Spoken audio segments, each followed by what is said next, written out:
Ang mabuting balita ng Panginoon, ayon kay San Juan.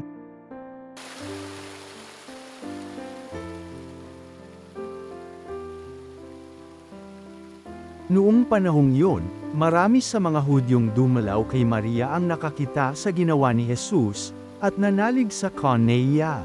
Ngunit ang ilan sa kanila ay pumunta sa mga Parisiyo at ibinalita ang ginawa ni Jesus.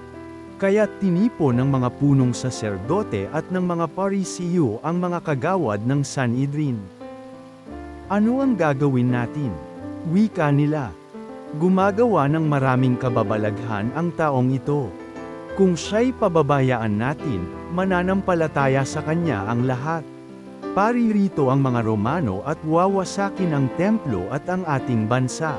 Ngunit isa sa kanila, si Caifás, ang pinakapunong saserdote noon ay nagsabi ng ganito. Ano ba kayo? Hindi ba ninyo naiisip na mas mabuti para sa atin na isang tao lamang ang mamatay alang-alang sa bayan, sa halip na mapahamak ang buong bansa? Sinabi niya ito hindi sa ganang kanyang sarili lamang.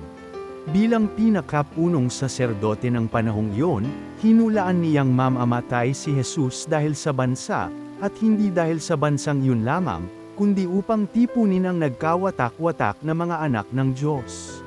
Mula noon, binalangkas na nila kung paano ipapapatay si Jesus, kaya't hindi na siya hayagang naglakad sa Judea. Sa halip, siya'y nagpunta sa Ephraim, isang bayang malapit sa ilang. At doon siya nanirahang kasama ng kanyang mga alagad. Nalalapit na ang pista ng Paskwa. Maraming tagalalawigang pumunta sa Jerusalem bago magpaskwa upang isagawa ang paglilinis ayon sa kautusan. Hindi nila nakita si Jesus sa templo, kaya't nagtanungan sila, ano sa akala ninyo? Paririto kaya sa pista o hindi? Ipinag-utos ng mga punong saserdote at ng mga Parisiyo na ituro ng sinumang nakaalam kung nasaan si Jesus upang siya'y maeepadakip nila. Ang mabuting balita ng Panginoon.